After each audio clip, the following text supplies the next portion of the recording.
presentation's slightly different from the title which is published, but it's based on what I gave in the TTSO 7 at Easter this year. So I'm looking at various aspects of occultations and the reporting process. This is a plot of the number of occultations observed each year, not the number of individual observers, but the number of events. As you can see, we peaked in 2010, and it's been dropping down slowly and surely ever since. The 2013 event, I've got a question mark above that, but that line is about the right height. My expectation is that line, the number of events, is going to continue falling at a slow rate until the results of URAT and then GAIA become available to us so that we can improve the star positions. I've got an article going in the journal, Journal of Occultation Astronomy, which explains what's going on there with the problems with the errors of the proper motions. Next slide.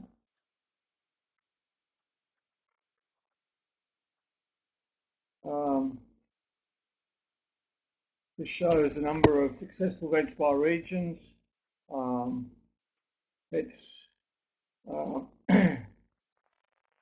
It's an interesting distribution. I'm not sure what you can make out of any of that in terms of anything. I'll present that just as a factual summary. Clearly, Europe is able to get the largest number of sites. Japan has a problem of you're stuck on a small number of islands. Australia's got the problem of being extremely centralised populations with huge distances in between. And Middle East is not included in this, Ted. An oversight on my part, but I think it's probably just, in the last year, it was only one, if any, from the Middle East, I think. The interesting development is the multi-station deployments. That's a really major thing for the US. Next slide.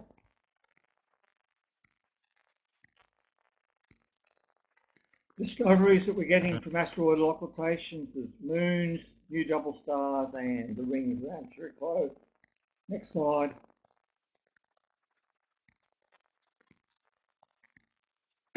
This is a plot of the discovery of Agamemnon. The light curves at the bottom.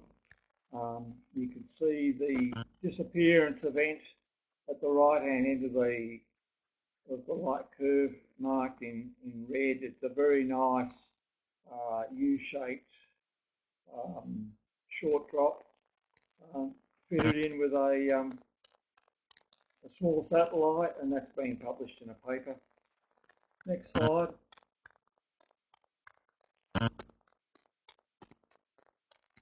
That's the copy of the opening part of the journal article.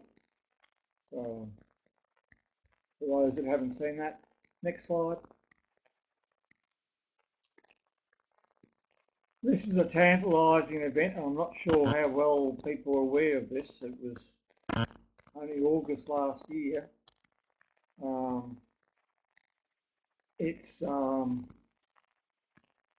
It's one which we haven't made any great claims about it, rightly or wrongly. It was an integrated video recording, and one integration frame is well down below all the others, and it was down at the right level.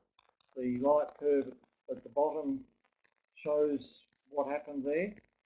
It's one of those things for it to drop so low, the light had to be low for the majority of the integration interval. So it wasn't a case of a single frame getting corrupted in some way. It was multiple frames which had been integrated having below light level. So that's a tantalising possibility which we haven't actually pushed it any further. just a question. Bob Sandys asked the events I was showing were just asteroidal occultations. Next slide. This is repeating a little bit of what Tony George talked about yesterday. Double stars, discovering asteroidal occultations. Separation usually in the range of 0.1 to 0.001 seconds. And if you've got several observers seeing it, the uncertainty in separation is usually less than a milliarc second. Next slide.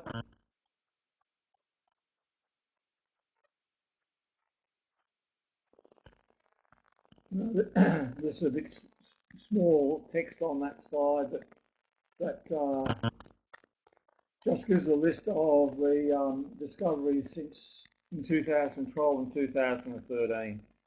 And when you start looking at the centre column, the second column, uncertainties there, separation, second one, 9.2 plus or minus 0.8 of a milliarc second. Next one, 28.2 plus or minus 0.5 milliarc seconds. I like to say that us amateur astronomers, milliarc seconds is we're well and truly into it. I mean, you can express those uncertainties as 500 microarc seconds if you wanted to. Next slide.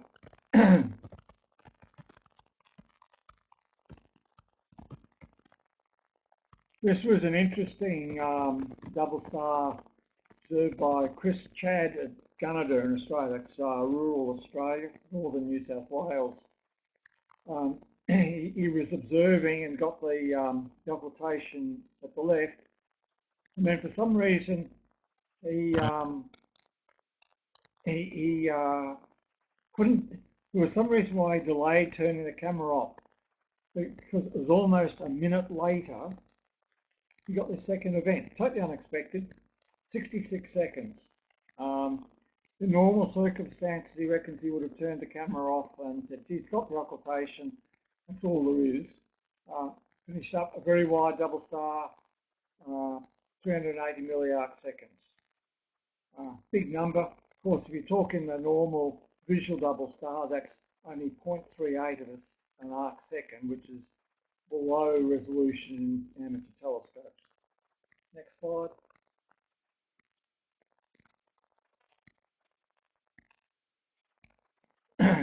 Rings about Chariklo. I think we can skip through some of this a bit. This is just a plot from the paper. Plus, on the right-hand side, I've generated plots of what the ring system looks like during the course of a Chariklo year. So you can see the different orientations of the ring. And that's a plot that comes up in Occult Predictions of Chariklo. We'll show that plot. Next image, next slide.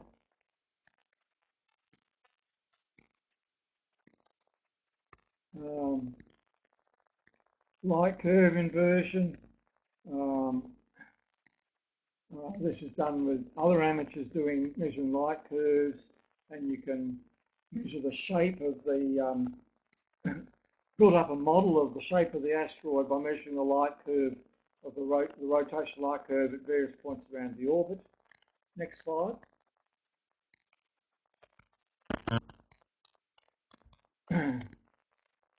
In order to get a light curve, you've got to have an accurate rotation period, and you've got to figure out the direction of the axis of rotation.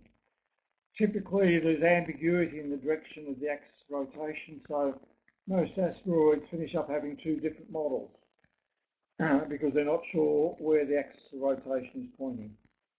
The models give a shape, but not the size, and most models currently are limited to convex surfaces, but they're now introducing more and more concave models, which often aren't as good as the convex models. Next slide. This is just an example of some light curves of Persea. taken over a period of between September and December, and just illustrates the extent of variation in the light curve that you can get. And it's those variations which are used for modelling. Next slide. If you get the real presentation of this, you'll be able to play around with those models. They're 3D models in PDF format. You can put a cursor on them and drag around and look at the shape of the models. Quite interesting. Let's move on.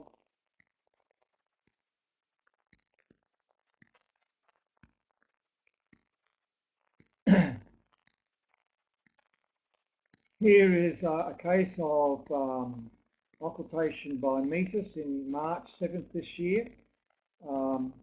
Best fit of two different models, Model 1 and Model 2. Model 2 is a concave model. Model 1 is a standard convex model.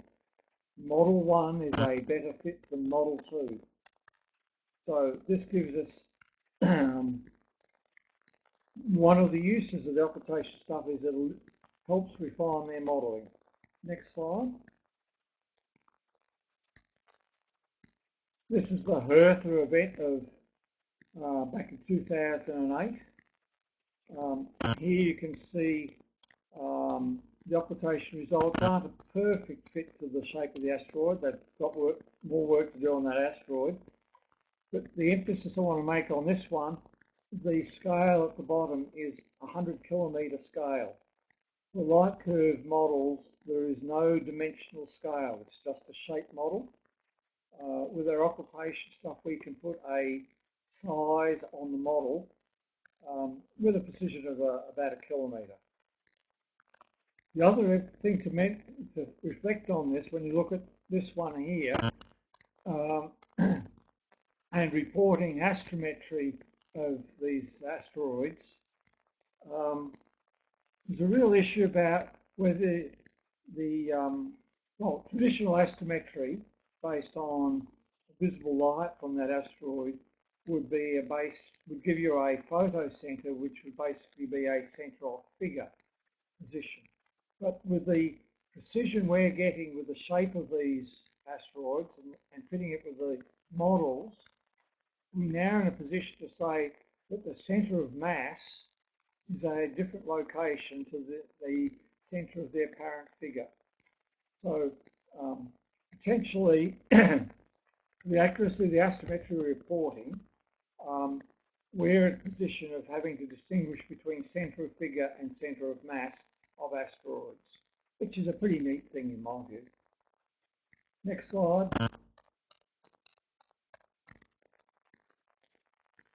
Now, I thought I'd spend a little bit of time just going through the reporting and archiving of asteroidal observations. So, basic statistics, over 2,500 events have been observed with over 14,000 observations, many of which were missed. That's an average of 6 observers per event. Next slide.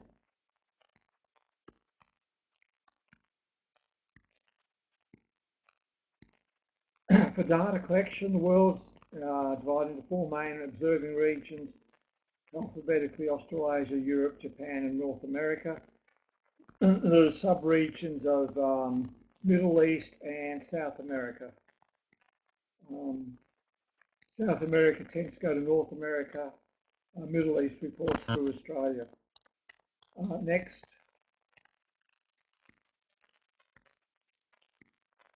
Observers send observation to a regional coordinator for their region who collates observation single file, checks the data for consistency and errors, generally publish results locally, and they forward the observations to a global coordinator, which is me. Now, I should say that one of the issues of having this type of regime is that when any of the people involved in this falls off the perch for whatever reason, and it's always going to be inevitable at some stage, then there'll be people around to be in a position to pick up roles later on. Next slide.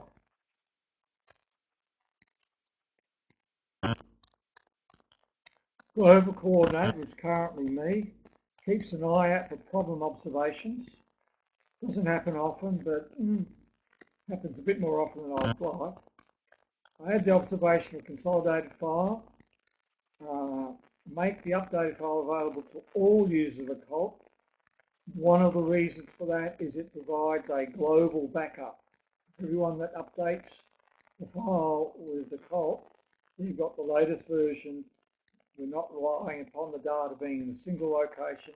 Everyone's got it.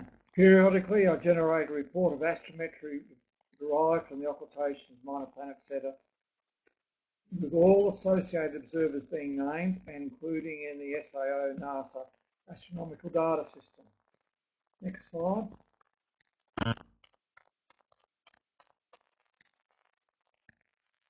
This is a sample astrometry report.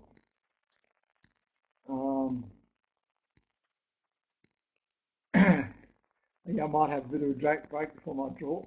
The next sample report that goes to Minor Planet Center, which lists all the observers, and the bottom half of it is the actual observations. Gives the left column is the asteroid number. Then you've got a date with uncertainty in fraction of days, separation, position angle, and reference star position. Next slide.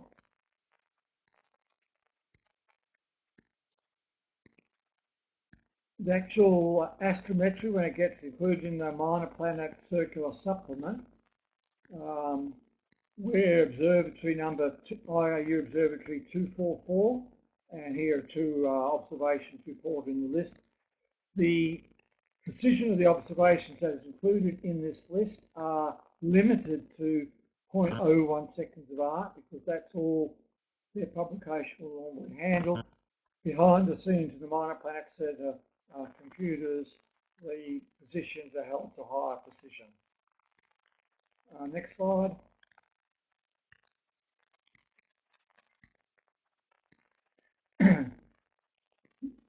The process involves a publication in the Minor Planet Circulars of a summary report. That summary report most notably includes a list of the observers. This is the slide I used in for the Australian one. It's got the Australian observers circled there. If you go through that on the list of names there, names that I can pick out easily on the second line, there's Steve Conard, Kevin Coughlin, Scotty Degenhart, David Dunham, Chad Allington is on the next line, Tony George is on the next line, and so forth. Your names get published. Next slide.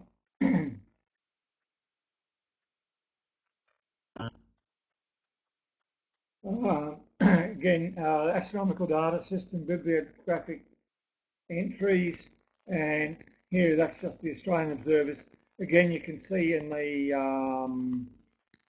let's see, the second line, the Steve Conard, Kenneth Coughlin, Scotty Degenhart, Dave Dunham, Chad Allington, and so on.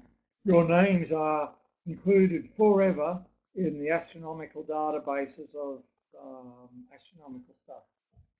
Next slide.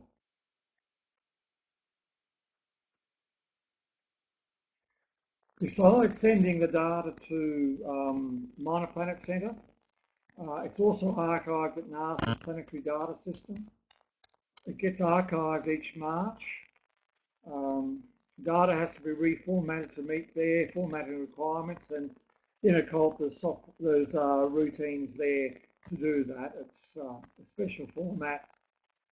When that gets sent off, then they go through and do a comprehensive review process.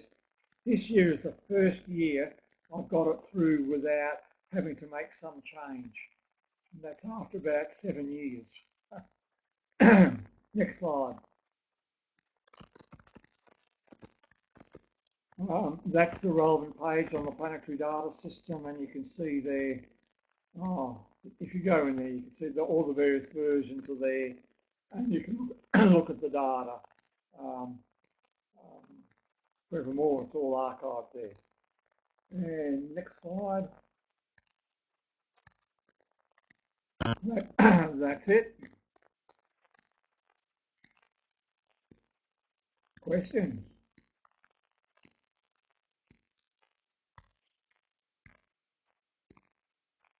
Chad's asked to re-emphasise on observing occultations whose 90-degree phase difference from previous observed occultations. We're in a situation where, hey, we've got lots of observations of an asteroid where we can observe them with confidence. Say, meters, we've got 15 occultations of meters we can observe this month. Which ones will we observe? Then making a selection based on orientation would be a very valid consideration. We might be in that position in 5 or 6 years' time. At the moment, it's, our success rate isn't high enough to be making this type of selection criteria.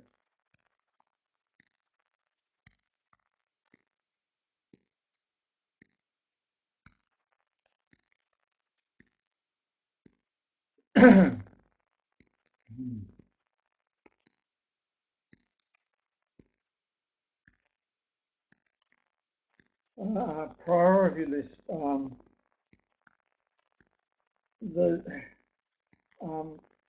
Risto's been having thoughts about trying to develop a priority scheme for asteroidal occultations based on number of chords and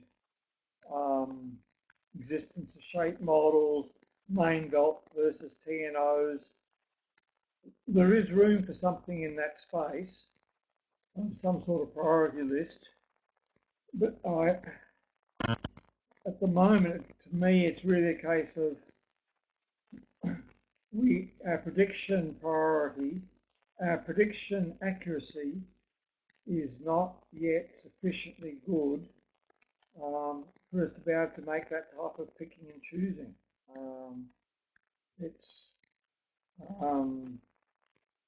It's making the best of what we've got, and yeah, there is definitely space for something, but I think it needs a fair bit of careful thought to what we do. But in 5 or 10 years' time, could be a totally different issue.